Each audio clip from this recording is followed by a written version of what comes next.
Assalamualaikum warahmatullahi wabarakatuh. Selamat pagi pemirsa, salam jumpa pemirsa TVRI Sumatera Selatan dimanapun Anda berada.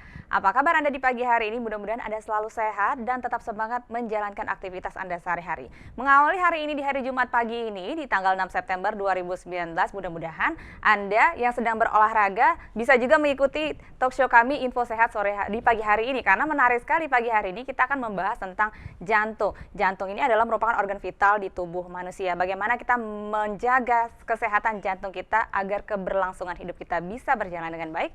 Hal inilah yang akan kita bahas di Info Sehat di pagi hari ini dengan tema Sayangi Jantung Anda. Dan sudah hadir di studio kami, narasumber kami ada Dr. Edrian Zulkarnain, SPJP. Apa kabar Dr. Edrian? Baik Mbak, makasih. Iya, dokter spesialis jantung Rumah Sakit Muhammad Husein Palembang. Betul sekali. Nah, sekalian juga kita akan mengajak pemirsa TVRI Sumatera Selatan untuk yang ingin berkonsultasi langsung gratis, mumpung Dr. Edrian ada di TVRI Sumatera Selatan di layanan telepon kami di 07113114544 atau Anda juga bisa WhatsApp atau SMS di 0898 9356 Sayangi jantung Anda. Nah, Dr. Edrian, tema kita sayangi jantung Anda. Kenapa dengan jantung ini seperti yang saya katakan tadi ini merupakan organ vital ya dokter ya? Betul sekali. Jadi sebenarnya kalau kita bicara masalah jantung, sebenarnya jantung ini sama saja kalau saya analogikan kayak baterai. Jadi kalau kita pakai baterainya boros, otomatis cepat habis. Nah, jadi bagaimana cara kita menjaga baterai ini biar awet? Bagaimana kita jaga pemeliharaannya, yang ini penting sehingga otomatis dengan baterai lebih panjang ya usia kita harapkan juga lebih panjang. Oke. Ya. Jadi ini diibaratkan seperti baterai dalam tubuh kita. Jadi perlu di-charge juga gitu ya dok ya? Perlu di-charge, bagi yang mau nge-charge. Cuma kadang-kadang problemnya, kadang-kadang kita sudah tahu caranya, tapi memulainya itu yang susah. Dan tapi kita harus sadari memang semua kita ini kan ada istilahnya punya umur. Umur itu pasti bertambah, tidak mungkin kita mengharapkan kita kembali lagi, tidak mungkin. Jadi bagaimana kita menjaga umur yang tersisa ini tetap berkualitas. Betul sekali. Gini dokter, kita kalau misalnya kita bicara masalah jantung nih dalam kehidupan sehari-hari ini penyakit yang sangat tidak asing lagi ya. Umumnya yang terjadi pada masyarakat di Indonesia, di dunia bahkan ya dokter ya. Apakah ini juga merupakan penyebab kematian nomor 1 juga dok? Oke, jadi saat ini jantung masih peringkat pertama kejadian kematian di seluruh dunia, di semua populasi. Dulu mungkin sekitar 20 tahun yang lalu mungkin Indonesia masih banyak penyakit infeksi, tapi seiring dengan higienis yang sudah semakin tinggi, kita sudah semakin sadar akan kebersihan, itu semakin menurun. Tetapi kita mengadopsi pola-pola hidup yang tidak sehat, mungkin fast food, kemudian juga obesitas, jadi kita anak-anak kita mungkin banyak nge-gadget ya, sehingga tidak jarang olahraga, sehingga pola-pola hidup yang tidak sehat itu justru membuat angka kejadian kardiovaskular sakit jantung itu justru meningkat di populasi kita. Di 20 tahun terakhir ini? Iya, betul sekali. Ini perubahan gaya hidup seperti perubahan yang gaya hidup, tadi betul, ya? Betul, perubahan gaya hidup. Faktor lingkungan, perubahan gaya hidup, apalagi nih yang menjadi pemicu yang kuat sekali ini untuk jadi nomor 1? Sebenarnya yang paling nomor 1 itu saya rasa sih gaya hidup ya. Karena kan kita ada pola makan yang mungkin saya kategorikan tidak sehat. Jadi kita kan, saya mungkin tidak makan fast food, tidak makan fried chicken, tetapi mungkin kita cenderung santan, gitu juga sebenarnya ya sama. Jadi mungkin ada beberapa pasien saya, dok, saya sudah kerja bertahun-tahun, tapi ya karena saya di kantor, makan siang saya, mungkin nasi padang terus. Ya. Mungkin kita bisa mengubah salah satunya, bawa bekal lah, suruh istri, mungkin keluarga untuk bawa bekal yang sehat, sehingga kita juga bisa menjaga pola hidup kita dengan lebih baik. Salah satunya. Oke, yang sehat tuh yang bagaimana sih dok?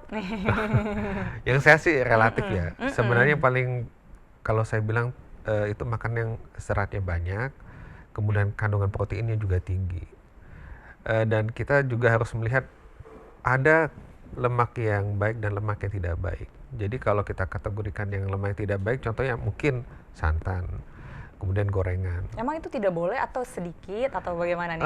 Kalau saya bilang sih sedikit lebih baik ya. Jadi kalau kita bilang kalau cerita mungkin di Muslim, kalau bisa itu makruh lah, kalau bisa dihindari lebih baik. Oh gitu. Ya, kalau tapi istilah bukan haram. Kalau haram tadi kita nggak makan sama sekali.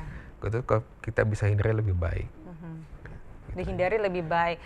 Sedikit itu gimana nih dok? Ada yang bilang saya cuma makan satu kok gorengan setiap hari. Nah itu loh gitu. Ini nih maksudnya ya, tolak ukur bagi setiap individu itu kan adalah masing-masing. Betul, Seperti kayaknya sih saya nggak 3 kali sehari loh makan nasi padang, saya cuma sekali aja. Tapi ternyata itu tuh juga sebenarnya lebih baik dihindari ya dok ya.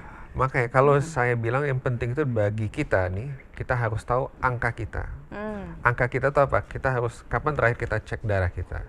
Kolesterol kita, diabetes kita, tensi kita, mungkin BMI kita, apakah kita sudah masuk obes, apa tidak? Nah itu kita harus tahu angka kita. Dengan kita tahu angka kita, kita bisa menilai ini saya layak nggak nih makan seperti ini. Kalau saya cek sekarang saya ada diabetes, wah saya udah nggak layak nih minum kopi, atau kopi kan pakai gula nih kita rata-rata. Nah itu mungkin itu sudah tidak layak lagi. Jadi memang nomor satu paling penting buat kita individu, kita harus tahu angka kita dulu. Itu paling penting. Yang paling penting untuk menanamkan sama diri kita ya, agar kita bisa makan sehat seperti yang dokter katakan tadi ya, untuk menjaga gaya hidup itu.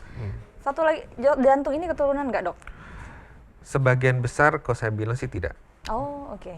Jadi kalau ada bilang orang tua saya sakit jantung, saya pasti sakit jantung, saya jawab itu mungkin kurang tepat. Jadi gini, sebenarnya kalau ada penelitian dari 1.000 orang tua yang ada sakit jantung dan tidak sakit jantung, yang sakit jantung anaknya itu sekitar 4-5%. Tapi sedikit kan? Tapi dibandingkan dengan yang tidak sakit jantung, yang orang tua tidak sakit jantung sekitar 1-2%. Kalau dari persentase terkesan 2 kali lipat. Tetapi sebenarnya dari persentase itu tidak terlalu besar.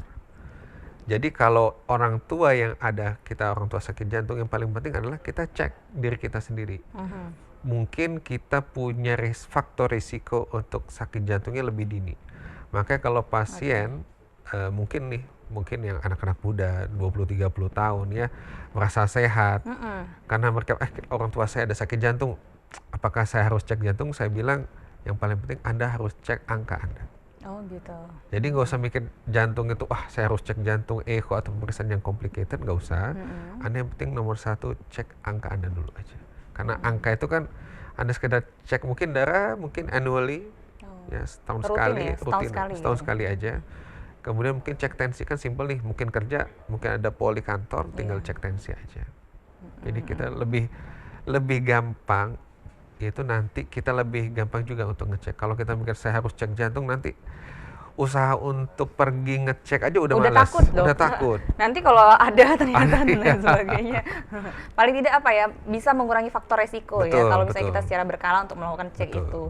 Tapi gini, tapi memang ada carrier-nya dok. Maksudnya kalau misalnya ada keturunan atau faktor resikonya lebih tinggi keturunan ini enggak? Iya, tinggi, tapi istilah bukan faktor utama. Iya, bukan faktor utama. Jadi kalau misalnya nih, saya punya orang tua sakit jantung dibandingkan dengan orang tua tidak sakit jantung, cuma ada diabetes, dianya diabetes lebih tinggi diabetes. Oh iya, oke. Kalau diabetes memang itu ya faktornya. Kalau saya bilang sih dia antara faktor risiko yang banyak ini, saya bilang sih diabetes salah satu faktor risiko utama. Dibandingkan keturunan. Keturunan mungkin saya bilang mungkin ranking ke-6 ke-7 lah. Oh gitu. Iya. Jadi bagi yang orang tua ada sakit jantung udah nggak usah terlalu khawatir, yang penting Anda cek aja angka. Yang penting apa sih, perbaiki gaya hidup. Yang penting nonton kita Sayangi Jantung Anda. Ini ada tips-tipsnya nanti ya dokter ya. Nah dokter, ini gimana? Maksudnya jantung ini kan biasanya orang tuh ngerasa itu kan penyakit orang tua. Nah itu kan nanti tua masih muda juga ngapain sih gitu. Itu pola pikir yang bagaimana ini dok? Kalau saya bilang itu pola pikir yang salah ya. Oke, saya beberapa fakta yang saya temukan di lapangan. Ini pasien saya usia paling muda, kita sudah pasang cincin nih, tadi sudah fix ya. Oh iya, memang pasang jantung cincin ya. 2, itu usianya 26 tahun. Wow, laki-laki 26, muda sekali. Dan faktor risiko kalau kita tanya dia ngerokok. Orang tuanya? Oh, ngerokok memang. Orang tua nggak sakit jantung. Dia merokok 3 bungkus sehari. 3 bungkus? 3 bungkus sehari. Dan bentar, ini menarik temanya, tapi kita harus break dulu ini. Menarik ceritanya ada dokter. Nah pemirsa, kami silakan juga mengundang Anda di 0711311454. Sayangi Jantung Anda akan segera kembali setelah jeda iklan berikut ini.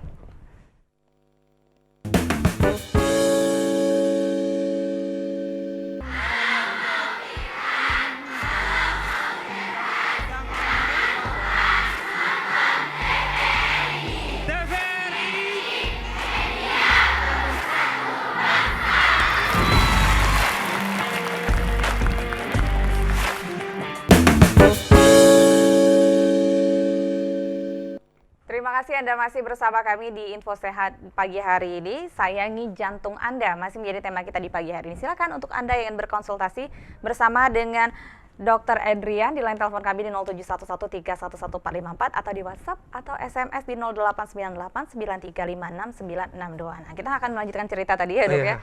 Pasien paling muda 26 tahun ternyata historinya 3 bungkus rokok dalam satu hari. Lanjut, Dok. Terus.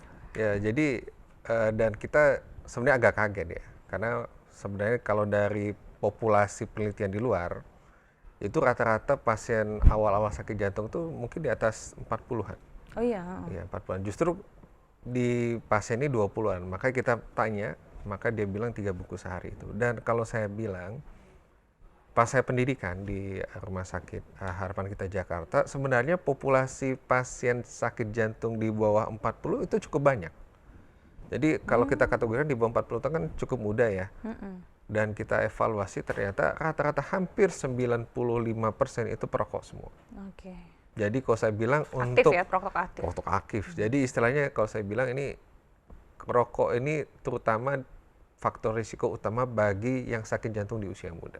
Oh, jadi nomor 1 ya. Jadi nomor 1 nih. Dan kita kebetulan kan rokok ini kalau saya bilang sih istilahnya nggak ada pengkolan tanpa iklan rokok. Iya. Nah, jadi kalau di luar negeri mungkin nggak boleh nih iklan apapun rokok di dimanapun. Dan mahal. Dan mahal harganya. Mahal Mungkin satu sekali. bungkus di atas 50.000. Betul. Kita kan murah ya. murah banget. Sehingga kalau saya bilang istilahnya mungkin pabrik rokok luar itu menanamkan saham besar di kita. Sehingga Dan kita, mendapatkan untung yang besar. Oh iya, benar. Karena kita developing country yang istilahnya masih belum begitu aware tentang bahaya rokok. Gitu. Jadi rata-rata ini yang paling besar faktor resikonya untuk usia muda ini adalah rokok aktif gitu ya. Rokok aktif betul Rokok sekali. aktif. Kerjanya tuh gimana sih maksudnya, Dok? Kenapa sih? Ini mungkin masyarakat awam yang tidak memahami ya. Kenapa sih rokok itu sebagai faktor utama, resiko utama dalam penyakit jantung? Ngisep-ngisep doang padahal. Nah, itu gimana nih? Karena begini, karena kita harus sadar rokok itu dia mengandung banyak kandungan nikotin. Nikotin adalah salah satu saja. Sebenarnya dia ada ratusan zat adiktif dan zat yang berbahaya, karsinogenik terhadap paru kita. Dan dia juga mengecilkan pembuluh darah. Sehingga efek yang secara kronis atau berkelanjutan dia makin lama makin merusak pembuluh darah. Dan sehingga pada suatu saat itu akan timbullah sakit jantung itu sendiri. Jadi kalau saya bilang sakit jantung sama aja kayak kalau kita bilang ini kayak timbunan sampah. Dan begitu Anda merokok, Anda menimbunnya lebih awal, lebih cepat. Sehingga pada saat dia sudah tertimbun, sudah full, itu terjadilah serangan jantung. Jadi kalau saya bilang kurangi faktor risiko, kurangi Anda menyampah di pembuluh darah Anda. Iya. Karena kalau misalnya sudah tersendat pembuluh darahnya, itulah yang menyebabkan serangan itu betul ya, Dok. Sekali, betul sekali. Dan kita harus sadar bahwa sebenarnya sayangi jantung Anda itu sama saja Anda menyayangi pembuluh darah Anda yang lain.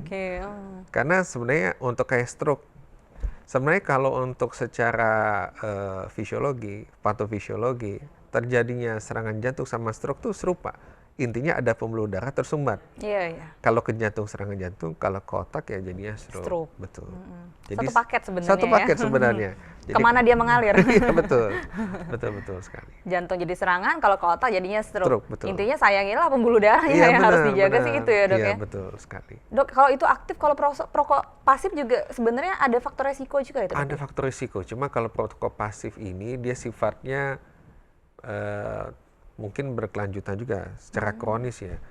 Jadi kalau saya bilang efeknya juga lebih tinggi karena kita tidak terbiasa. Tetapi kalau dia bisa paparannya secara mungkin sekali 2 kali mungkin tidak terlalu. Tapi kalau kita terus menerus setiap hari itu mungkin berbahaya. Jadi kalau saya bilang bagi kita nih tidak merokok tapi kita lingkungan kita yang merokok, mungkin Anda harus mulai berani mengatakan jangan merokok di sini.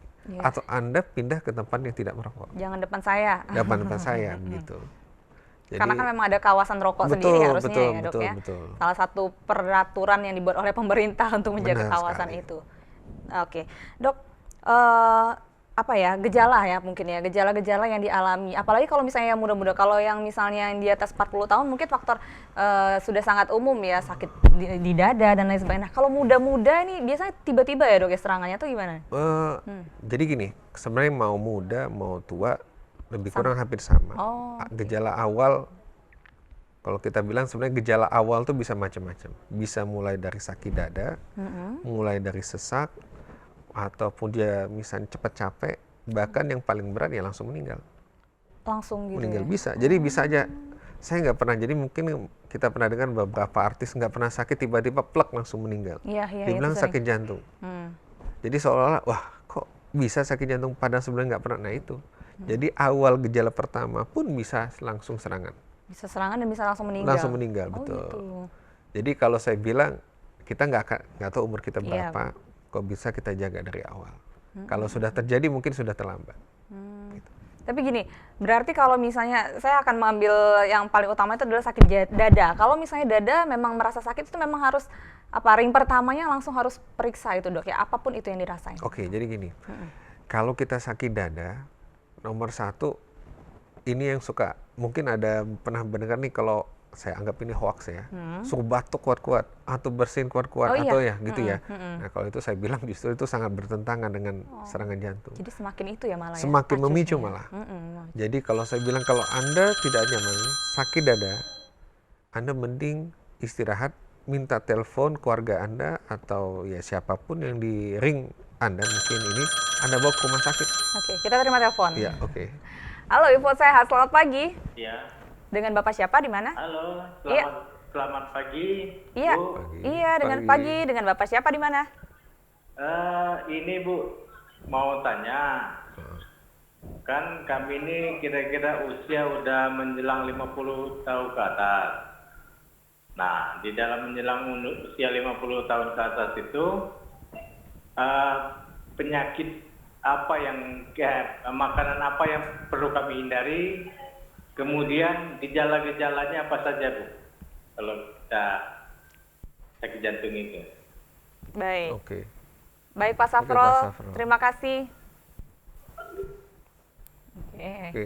Baik, sambil sembari kita bahas juga ya ini Iya, dok ya, boleh oke. dok. Oke, kalau mungkin makanan apa yang dihindari nih, kalau kita mungkin usia sudah menjelang 50 tahun, ya kita harus sadari ini makanan yang kita perlu hindari, kalau saya rasa mungkin makanan yang berlemak ya, high kolesterol, mungkin santan, gorengan, itu harus kita hindari.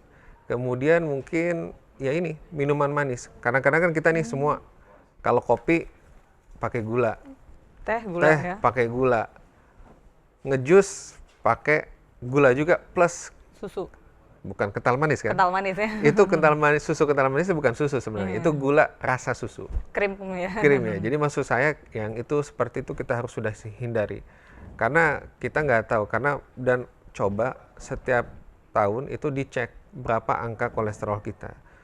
Karena sebenarnya kalau kita sudah tahu angka kolesterol kita tinggi dan kita tahu gula kita tinggi, kita harus mulai menjaga pola hidup, dan kalau memang sudah terlalu tinggi kita harus minum obat.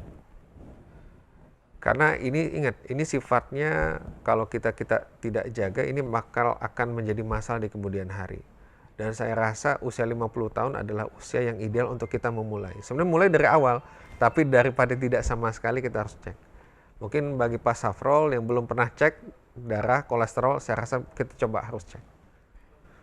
Karena kolesterol, darah tinggi itu juga merupakan faktor resiko yang Faktor resiko, betul. sangat itu ya, sangat memacu sekali Betul, terhadap betul. serangan jantung ini Betul, ya dok ya. betul sekali. Kadang-kadang nih orang-orang juga mikirin apa ya, jantung itu tuh di tahapan terakhir, padahal faktor resiko dari apa sih kolesterol itu, darah tinggi dan lain sebagainya itu menjadi penting sekali. Betul sekali. Gimana dok? Ketika memang sudah memiliki faktor resiko ini, apakah memungkinkan pasti akan terjadi Oke. atau misalnya bisa dihindari? Ini gimana? Oke, ini kita cerita. Apakah saya sudah diabetes nih? Apakah saya sudah terlambat? Saya sudah kolesterol saya tinggi, apakah sudah terlambat? Enggak. Iya. Apapun itu tidak ada istilah terlambat. Yang paling penting Anda mencoba untuk mengontrol kadar gula Anda, kadar kolesterol Anda. Dan yang sering sekali kita temukan itu pasien misalnya dia sudah tahu dengan diabetes. Dok, saya sudah minum obat diabetes nih, sudah rutin tiap hari. tapi gula darah saya kalau dicek gula darah puasa saya masih di atas 200. Nah, itu tidak cukup. Masih ya. Masih, tandanya kita harus mengontrol sampai gula darahnya harus baik. Kita terima lagi teleponnya. Halo Info Sehat, selamat pagi. Halo. Assalamualaikum dok. Waalaikumsalam. Dengan ibu siapa di Bapak, mana? nama saya Doni dari Palembang. Oke, Tanya silakan. dok, Ya, Ya. silakan. bagaimana menghilangkan kecanduan merokok? Oke. Soalnya teman saya sering suka merokok. Oke. Asapnya selalu mengganggu dok, jadi saya terganggu.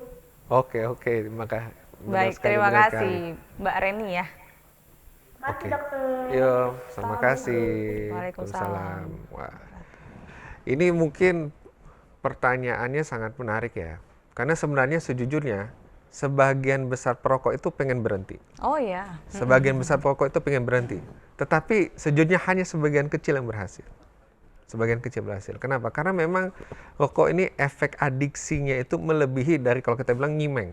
Gitu ya dok ya. Ya, dari penelitian justru merokok itu lebih susah stop. Kenapa? Dia ada endorfin. Ya justru dia malah berhenti ngerokok tambah sakit dia. Tambah bilang gitu sakit, ya. dia Biasanya merasa gitu ya. seperti itu. Jadi memang PR-nya ini besar sebenarnya. Ini PR kita semua. Oke, sebenarnya nomor satu harus dari yang bersangkutan. Kenapa? Kalau yang bersangkutan masih enggan, itu agak susah.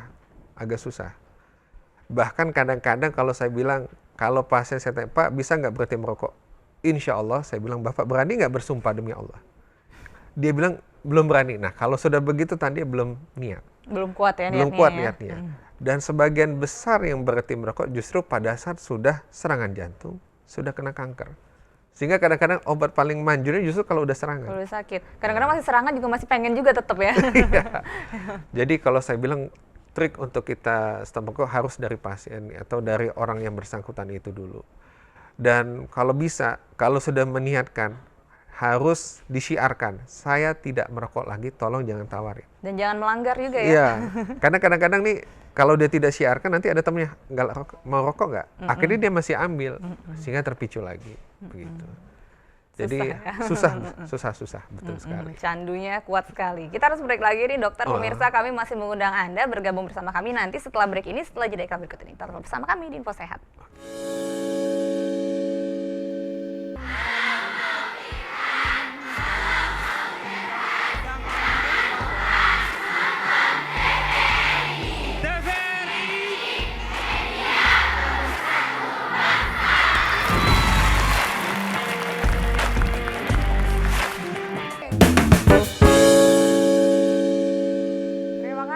Anda masih bersama kami di Info Sehat pagi hari ini. Sayangi jantung Anda masih menjadi tema kita pagi hari ini.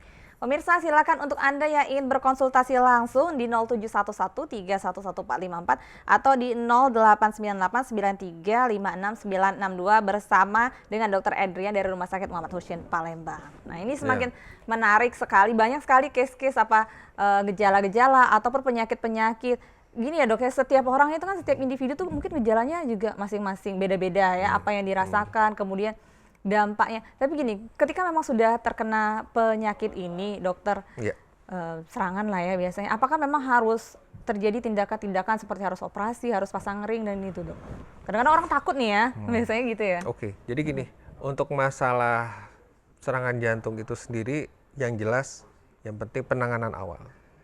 Karena banyak sekali di masyarakat dianggap sakit dada, saya coba istirahat dulu, minum dulu di rumah, minta diurut-urut dulu, sehingga penanganan di awal tuh terlambat. Jadi sudah kadung berat, kalau udah sesak banget ya baru dibawa ke rumah sakit. Nah justru itu sudah terlambat. Makanya bagi saya mungkin yang paling penting pada saat serangan jantung itu segera bawa ke rumah sakit. Biarkan tata laksana fase awalnya itu dilakukan di rumah sakit. Jadi jangan sampai kita telat. Lebih baik kita, kalau saya bilang over hati-hati dibandingkan kita telat. Oh iya. Karena kalau kita bilang cerita sudah serangan jantung, itu istilahnya time is muscle. Muscle ini adalah otot, ototnya otot jantung. Jadi semakin cepat kita bawa ke pertolongan, maka lebih sedikit otot jantung yang rusak. Kadang-kadang pasien itu suka datang udah telat, sehingga otot jantung yang rusak juga sudah banyak. Oke, mungkin kalau kita cerita mungkin sekitar 15 tahun yang lalu, itu era mungkin pengobatan jantung tidak seagresif sekarang. Mungkin kita jarang ketemu ini pasien serangan jantung tuh kita bilang, oh angin duduk nih. Iya. Angin duduk langsung meninggal, angin duduk meninggal. Sehingga banyak diagnosis angin duduk mungkin dulu. Iya. Kalau sekarang dengan semakin majunya medis, ini pasien ini rata-rata bisa sampai ke rumah sakit, cuma tidak banyak juga yang sudah terlambat. Dan terlambat dalam arti kata seperti apa? Dia tidak meninggal, dia masih survive, masih hidup, cuma dia kualitas hidupnya menurun. Kenapa? Karena dia sesak. Oh. Sesak itu menandakan sudah banyak otot jantungnya sudah rusak. Oh gitu. Jadi kalau Karena terlambatkah itu? karena salah satunya karena terlambat. Jadi kalau saya bilang kalau bisa kita harus menggalakkan kepada ya pemirsa bahwa Anda kalau ada serangan jantung, sakit jantung, mending bawa segera ke rumah Langsung sakit. ya? Ya. Kita terima lagi telepon ini. Info sehat, halo selamat pagi. Iya, iya. Dengan Bapak siapa di mana? Pak Jamal di Pelaju. Oh silakan Pak Oke, Jamal. silakan Pak Jamal. Ini dok, umur sudah 57 tahun. Gimana? Tidur 57. cepat, jam 9 itu sudah ngantuk berat. Tapi terbangunnya jam 1 itu udah susah tidur lagi. Oh, oke. Itu apa yang penyebabnya, dokter? Ada yang mau ditanya dok? Ini susah tidur jadi Pak ya maksudnya ya? Oh, Tidak cepat tidurnya itu ya. Jam Jam 9 itu sudah ngantuk berat itu. Sudah oke. tidur kan. ah. Nah, tapi terbangun jam 1 itu. Terbangun jam 1 dan jam 1 susah tidur lagi Pak ya? Iya. Oke. Usia 57 tahun Pak ya. Oke. Oke. Bagaimana tata laksana ya? Oke. Baik, terima kasih Pak Jamal. Oke. Oke, ini menarik ini pertanyaannya. Jadi jam 9 tuh udah nggak ketahanan lagi, ngantuk lah ya. Ya kalau saya bilang kalau sudah mengantuk jam 9 ya nggak apa-apa sih, Tidur langsung aja tidur aja sih. Nah mungkin ini terbangunnya jam 1 nih. Kira-kira agak susah tidur lagi. Jadi bagaimana? Oke, kita harus tahu kita bagaimana pola hidup kita dulu. Oke. Apakah siang kita tidur apa tidak? Istirahat apa tidak? Kalau kita tidur siang dan tidur siangnya juga lama, otomatis ya tidur malamnya juga sedikit ya. Jadi mungkin jam biologis kita harus samakan atau persiapkan. Dan yang kedua memang kalau saya bilang rata-rata mungkin pasien saya itu yang usianya di atas 55 itu memang tidur malam itu lebih sulit ya. Iya. Lebih sulit. Memang seperti itu ya dok? Memang ya? seperti itu sepertinya. Menua, Ya. gitu. Semakin tua memang kualitas kualitas tidurnya tidak senyenyak dulu. Tapi kalau saya rasa sih selama kita istilahnya pas bangunnya juga seger, saya rasa sih nggak ada masalah. Mungkin bisa dibantu, mungkin apakah paginya atau sorenya bisa olahraga, jalan sehingga istilahnya adrenalin itu bisa lepas sehingga tidurnya juga bisa lebih nyenyak karena kita aktivitas juga lebih tinggi pada saat siang hari. Jadi saran saya mungkin kalau tidur siangnya agak banyak sudah nggak usah tidur siang. Kalau kurang olahraga, oke, olahraga biar tidurnya lebih nyenyak. Karena kalau badan kita lebih capek, biasa tidur lebih nyenyak. Betul. Ya. Tipsnya seperti itu ya. Boleh silakan untuk Anda yang mau berkonsultasi lagi di 0711311454. Kita lanjutnya tadi ya dok ya. Ya. Tadi keterlambatan membawa ke rumah sakit. Jadi gini, ketika memang mungkin rumah sakit jauh atau karena kan akses mungkin seperti itu, apa yang harus dilakukan yang paling utama dulu dilakukan ketika merasa dada sakit ya yang paling utama gejala ini? Oke, kalau ini mungkin agak susah kalau memang tidak terbiasa membawa obat ya. Kalau saya kan di dompet ada bawa Aspilet nih 2 tablet. Oh. Jadi saya tidak berharap buat saya tapi buat orang lain saya harapkan. Itu penting ya dok ya obat itu ya? Itu salah satu first line ya, lini pertama. Jadi kalau ada sakit dada kita bisa berikan obat Aspilet 2 tablet dikunyah.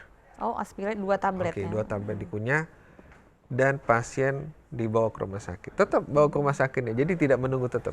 Jadi kalau mungkin yang bisa dilakukan di rumah ya minum Aspilet 2 tablet, istirahat, panggil bantuan. Anda berserta bantuan ke rumah sakit, bukan Anda sendiri. Karena banyak juga pasiennya dia nyetir sendiri biasanya ke rumah, biasa itu nyetir sendiri. Sehingga kadang-kadang ada beberapa kasus itu malah kecelakaan. Jadi maksud saya, udah kita harus sadari bahwa ini sakit jantung ini sesuatu yang cukup serius sehingga membutuhkan bantuan orang lain. Kadang-kadang ada beberapa kasus datang sendirian, harus dilakukan tindakan segera, nggak ada keluarganya. Sedangkan untuk melakukan tindakan harus izin ya? Harus izin keluarga. Nah ini kadang-kadang menghambat, begitu.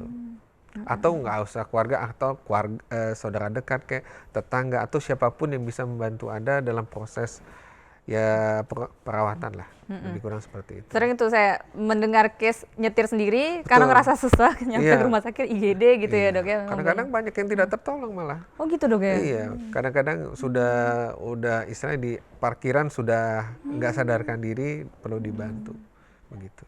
Oke, karena gini, gimana dok? Maksudnya menjelaskan secara awam nih apa serangan itu tuh ketika serangan terjadi itu apa sih yang terjadi dalam tubuh kita gitu loh, Oke. sehingga jangan sok ngerasa kuat sendiri gitu ya biasanya itu. Jadi kalau misalnya biasanya awal sakit dadanya itu bisa dipicu oleh aktivitas. Oh, Aktivitas ya. Tapi ada juga beberapa kasus itu dia terbangun pagi hari karena sakit dada. Karena memang pagi hari ini kalau saya waktu dulu pas pendidikan serangan fajar nih. Serangan jantung tuh banyak di pagi hari. oh gitu. Ya karena pada saat pagi hari itu adrenalin lagi tinggi. Sehingga banyak pasien itu datang tuh pas ya jam-jam emas kalau saya bilang. Pas subuh-subuh itu banyak datang. Kenapa? Karena mereka mengeluh terbangunnya karena sakit. Karena sakit. Nah, kalau itu udah langsung aja ke rumah sakit. Nggak usah tunggu lagi. Dan mungkin, tapi kita harus sadari juga, mungkin sakit dada apa yang mungkin kemungkinan serangan jantungnya kecil, ya. Itu mungkin kalau misalnya sakit dadanya pada populasi usia di bawah 20 tahun. Oh gitu. Karena memang sakit jantung ini kan sakit populasi ya, sakit umur ya. Jadi saya belum sampai saat ini belum pernah ketemu yang di bawah 20 tahun.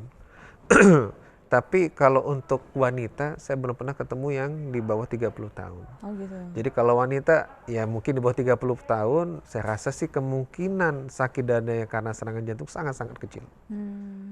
Kenapa? Karena wanita itu dia masih usia ya belum menopause. Oh ya.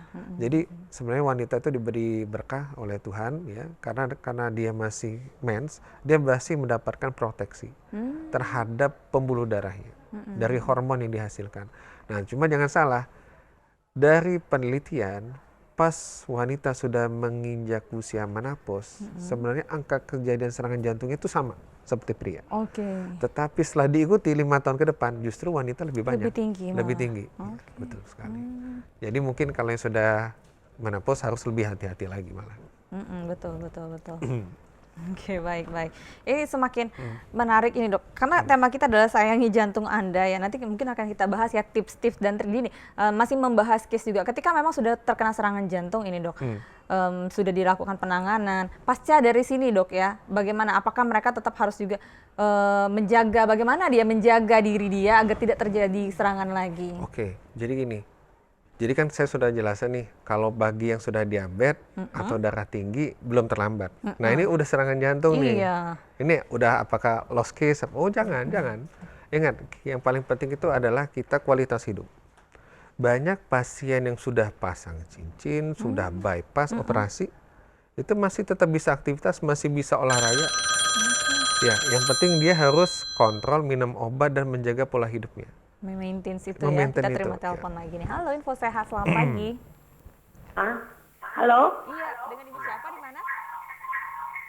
Halo? Halo ya, pagi Bu. Ini dok, numpang tanya ya. Ya. Suami saya jantungnya berdebar-debar. Ibu, mohon maaf, tolong Kenapa dikecilkan. ya? Tolong dikecilkan dulu volume TV-nya. Oke. Jantungnya berdebar-debar Bu ya?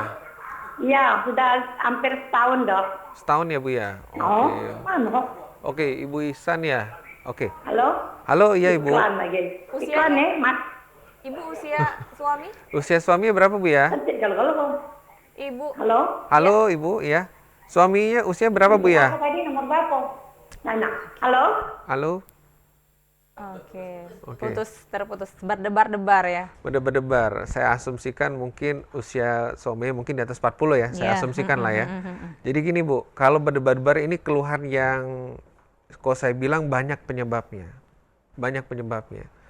Karena kita harus lihat berdebarnya itu timbulnya pada saat ngapain nih? Pada saat tindakan apalah, apakah saat bekerja, apa pada saat istirahat, apakah setelah makan, sebelum makan. Nah, kita harus evaluasi. Karena mungkin kalau berdebar-debarnya timbul pada saat misalnya nih habis olahraga, kalau saya bilang sih wajar-wajar saja. Atau misalnya setelah mengkonsumsi minuman tertentu, misal nih, kalau kayak saya kalau minum kopi saya berdebar. Nah, kalau itu ya nggak ada salah, tadi kita harus menstop minuman-minuman yang pemicu. Salah satu selain kopi, mungkin kayak minuman energi. Oh gitu. Minuman energi Jadi dia emang berdebar tuh nggak boleh ya dok ya? berdebar tergantung. Kalau kita olahraga, berdebar itu ya nggak apa-apa. Iya aneh kalau nggak ada berdebar. Iya benar. Kalau olahraga, misalnya kita nih naik nih sampai lantai 3, berdebar, ya wajar. Iya.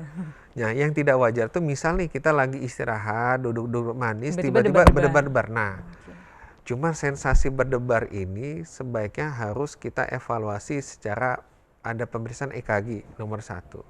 Untuk lihat nih, apakah berdebarnya itu memang cepat apa tidak. Karena keluhan berdebar ini kadang-kadang mungkin bisa disebabkan oleh penyebab yang lain. Kadang-kadang kalau misalnya mahnya lagi tinggi, kayaknya berdebar bisa juga. Makanya memang kalau untuk berdebar, kalau saya rasa kalau memang sudah setahun ini timbul terus dan sering berulang, tidak minum kopi, tidak minum-minum berenergi, saya rasa coba kontrol ke dokternya, nanti akan dievaluasi lebih lanjut. Kira-kira apa penyebabnya. Karena kadang-kadang kalau berdebarnya timbul setiap hari itu sangat-sangat mengganggu pastinya.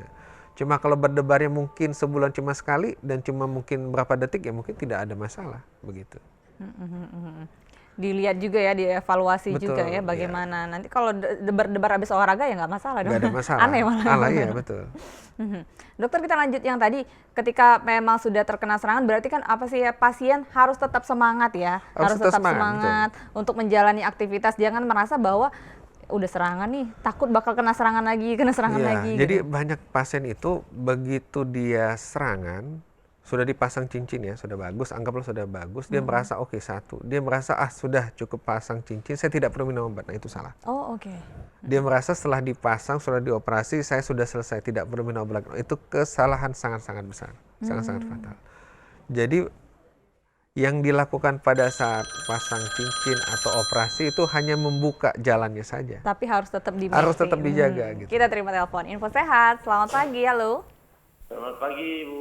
Iya, Pagi. dengan Bapak siapa di mana? Dengan Pak Samsul Sukarami, Bu. Oke, silakan Pak Pak Samsul. Samsul. Ini kita nih mau nanya, Dok. Ya gimana Bapak Itu Samsul? sering sakit dada sebelah kiri, langsung kebelikat, Dok. Waduh, Kadang oke. langsung dari perut kencang, Oh, sakit dada sebelah kiri, langsung kebelikat. Apakah Oke. itu penyakit jantung, Dok? Pak itu Terima kasih, timbul. Dok, ya. Oh iya sama-sama Pak. Pak Samsul Pak masih Samsul. di situ? Halo. Ya. Halo Pak Samsul, maaf. Ini timbulnya pada saat aktivitas atau timbul sewaktu-waktu Pak? Nah, itu tidak tentu, kadang makannya kebanyakan atau ini itu ada pengaruh dari perut, Dok. Oh, Umur kadang-kadang. saya 48 tahun, Dok. Oke, Bapak ada diabetes, ada darah tinggi, ada kolesterol? Sejauh ini belum, Dok. Cuma kolesterol pernah cek, pernah 245 sekali. Oh, agak tinggi saya Pak cek. ya. Oke. Nah, Belum pernah dicek jantungnya Pak ya? belum, Dok. Belum pernah ya? Oke, Ya, oke. jantung.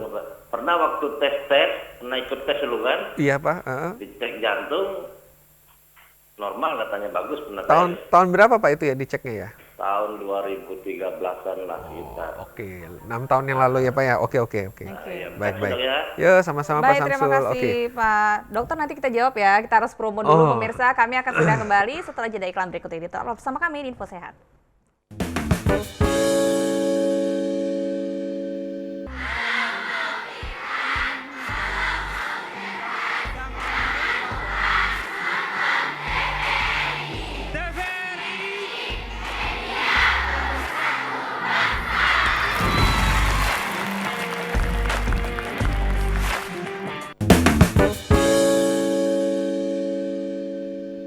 Terima kasih Anda masih bersama kami di Info Sehat. Di segmen terakhir ini, sayangi jantung Anda masih menjadi tema kita. Silakan untuk Anda yang bergabung di 0711 311 454. Dokter Endrian, kita menjawab Jawab dulu tadi ya, Pak Samsul ya. Oke, Pak Samsul.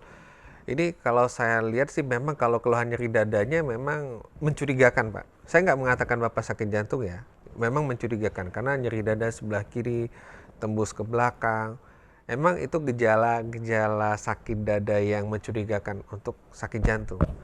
Nah ini saya dengar kan Bapak sudah cek jantung 6 tahun yang lalu. Dan saya rasa 6 tahun yang lalu itu banyak yang bisa berubah, Pak.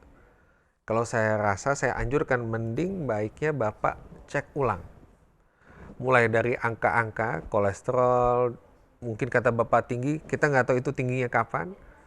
Mungkin itu setahun yang lalu atau berapa bulan lalu, ada baiknya kita cek ulang. Diabetesnya juga, darah tingginya juga kita cek. Kemudian ada baiknya Bapak cek juga nih EKG-nya. Dan saran saya kalau Bapak usia di atas 40, ada sakit dada, mungkin bisa berkonsultasi dengan dokternya untuk dilakukan treadmill, Pak. Jadi treadmill itu yang disuruh lari ya, tapi dipasang alat untuk melihat kira-kira apakah ada gejala-gejala penyempitan sakit jantung. Nah itu saran saya buat Pak Samsul, sehingga kalau bisa dari awal kita tanggulangi. Saya cuma lupa tanya, Bapak ngerokok nggak tadi ya? Kalau Bapak ngerokok, stop rokoknya Pak. Betul. Itu penting sekali. Wajib itu ya? Iya, betul sekali. Rokoknya. Oke, baik. Dokter, sayangi jantung Anda, bagaimana kita merawat jantung Anda, bagi-bagi tipsnya, kemudian juga apa yang harus dilakukan agar tetap sehat, baik dari usia dini ya sampai dengan usia yang lanjut. Oke, jadi gini, sakit jantung itu kita harus sadari itu sakit degeneratif, sakit tua. Nah, tapi cikal bakalnya itu di usia muda. Jadi sebenarnya plak ya istilahnya sumbatan itu sudah dimulai dari usia belasan sebenarnya. Dibentuk dari usia itu ya? Belasan. Jadi sebenarnya kalau Anda bisa menghindari plak itu tidak bertambah seiring dengan usia lebih baik. Yang menyebabkan plak itu nambah kira-kira apa saja? Satu usia. Usia kita nggak bisa tolak nih. Ya umur nambah apa boleh buat kan? Laki-laki lebih banyak sakit jantung dibanding perempuan. Itu juga tidak bisa kita tolak. Itu sudah fitrahnya. Kemudian faktor keturunan. Ingat, faktor keturunan ini sebenarnya sangat-sangat kecil. Nah, cuma ada yang kita bisa berubah. Misalnya apa? Diabetes. Kalau kita diabetes, harus terkontrol. Kalau kita belum diabetes, kita cek dan kita hindari jangan sampai kena diabetes. Caranya kita jaga makan, kurangi konsumsi gula. Ingat, gula itu kita tidak minum gula sehari 24 jam tuh nggak ada masalah. Nggak lemes ya? Nggak lemes, tenang. Anda tinggal makan saja. Cari pengganti gula yang lain. Masalahnya bisa dengan makan buah, mungkin yang lain itu nggak ada masalah. Jadi tidak ada penelitian mengatakan kalau tidak mengkonsumsi gula Anda bisa makin jelek. Nggak ada. Justru saat ini kampanye yang istilahnya mendunia itu adalah mengurangi konsumsi gula. Kemudian apalagi darah tinggi. Nah kita harus lihat nih, kalau kita dengan darah tinggi, rata-rata pasien dengan darah tinggi yang sudah lama ini jantungnya lebih besar. Bengkak kalau istilah awam ya. Justru bengkak ini bukan berarti bagus. Karena bengkak ini otomatis dia membutuhkan konsumsi oksigen dan nutrisi yang lebih. Sehingga kalau dia tidak mendapatkan, otomatis dia lebih gampang serangan jantung. Kemudian kolesterol. Nah, kolesterol ini juga salah satu penimbunannya bisa menyebabkan gampang terbentuknya sumbatan di pembuluh darah kita. Kemudian obesitas, gemuk, ya, itu juga menggampangkan kita untuk kena diabetes dan kolesterol dan juga kurang olahraga. Nah, maksud saya itu adalah faktor-faktor yang kita bisa cegah. Jadi coba kita tanggulangi faktor-faktor ini mumpung kita mungkin yang masih muda, usia milenial ya. Karena milenial ini kadang-kadang bisa kalau yang bagus dia akan bagus terus, tapi kalau nggak bagus nanti dia akan tidak bagus terus. Oh gitu, oke. Ya. Jadi kalau bisa budayakan pola hidup sehat, gaya hidup sehat itu dari awal. Dan bagi yang sudah kadung kena, ya udah Anda harus jaga jangan sampai angka-angkanya itu bermasalah. Ingat, minum obat saja bukan pemecahan satu-satunya. Dia hanya suportif. Jadi pola hidup yang penting juga. Iya. Oh, yang tadi seperti yang dokter kata-kata tadi, misalkan dia sudah pasang ring atau sudah operasi bypass, dia harus rajin minum obat, kemudian makan, olahraga dan lain-lain juga harus dikontrol. Jadi, nah ini terkait ada beberapa pasien kita ini merasa, dok saya sudah pasang cincin, sudah bypass, saya nggak berani olahraga. Nah itu salah. Iya itu. Jadi gini, Anda nomor satu kalau Anda sudah pasang cincin atau sudah bypass, Anda konsultasi ke dokter Anda. Karena memang untuk masalah olahraga ini sangat-sangat individual. Karena tiap pasien itu berbeda. Kalau memang setelah evaluasi dia istilahnya ketahanan jantungnya atau stamina baik, saya rasa nggak ada masalah. Cuma memang ada beberapa pasien yang pompa jantung sudah sangat lemah. Nah, kalau itu memang sangat terbatas. Jangan ya. Jangan. Jadi memang untuk masalah olahraga memang harus berkonsultasi dulu sama dokternya. Begitu. Cuma banyak pasien kita itu justru bisa olahraga seperti biasa. Oh. Banyak sekali. Nah, cuma saya rasa mungkin untuk menumbuhkan kepercayaan diri harus konsultasi ke dokter Iya juga betul ya. dokter, harus dikomunikasikan ya. Ya, Harus betul yang penting harus rajin kontrol dok ya. Betul. Kontrol. Kadang-kadang kan orang ngerasa nggak ada masalah, nggak ada serangan, nggak ada apa ya udah Nah. lanjut aja obat. Nah itu juga mindsetnya salah dok ya. Itu salah juga tuh. Jadi banyak juga nih ini nomor 1 pasien jantung itu masuk lagi ke rumah sakit, penyebab nomor 1 adalah masalah patuh tidaknya minum obat. Oke. Jadi bukan karena dia serangan ini, bukan karena dia tidak patuh minum obat. Kadang-kadang dia merasa sudah sehat, saya nggak perlu minum obat lagi toh. Tensi saya sudah bagus, saya nggak perlu minum obat lagi. Cuma pada saat tensi dia tinggi, mungkin dia tidak langsung 200, mungkin 180. Nah pada saat itu mungkin dia belum ada keluhan. Nah pas meletusnya, pas 200 baru dia ke rumah sakit. Nah pada saat sudah begitu mungkin sudah terlambat. Sudah terlambat Sudah ya. terlambat. Sayang sekali. Iya. Makanan-makanan ini dok mungkin yang memang harus dihindari. Makanan yang harus dihindari ya kalau saya bilang ya gorengan ya. Gorengan, kemudian santan, kemudian daging merah, Oh gitu. jeroan. Nah itu juga Jeroan juga memacu ya dok ya? bukan memacu, dia tuh istilahnya dia istilahnya menumpuk lah, menumpuk sampahnya. Jadi bukan berarti kalau kita makan tuh langsung besoknya sakit itu Iya, bukan. oke. Tapi kita sudah kan saya sendiri saya tidak tahu sudah berapa banyak tumpukan sampah saya. Iya kita dari dulu ya dok. Iya, saya nggak tahu. Jadi kalau saya bilang lebih baik kalau kita sudah tahu bagaimana pola hidup sehat, mending kita jaga dari awal deh. Baik. Dokter singkat saja kesimpulan kita di pagi hari ini dok. Sayangi jantung Anda. Baik. Ya saran saya bagi yang merasa sehat, lebih baik Anda cek dulu angka-angka Anda. Jadi mulai cek tensi Anda, mungkin yang belum pernah cek, ya udah cek labornya. Karena kita nggak akan pernah tahu umur kita dan faktor risiko yang kita punya saat ini. Dan jika memang masih baik, jaga tetap baik dengan menjaga pola hidup kita. Oke, baik. Terima kasih Dr. Edrian dan juga terima kasih pemirsa atas kebersamaan Anda selama 1 jam ke belakang. Mudah-mudahan apa yang kami perbincangkan dapat menjadi pelajaran bagi kita semua. Sayangi jantung Anda. Saya Nada Nasyaya, mewakili kru yang bertugas. Pamit undur diri. Wassalamualaikum warahmatullahi wabarakatuh.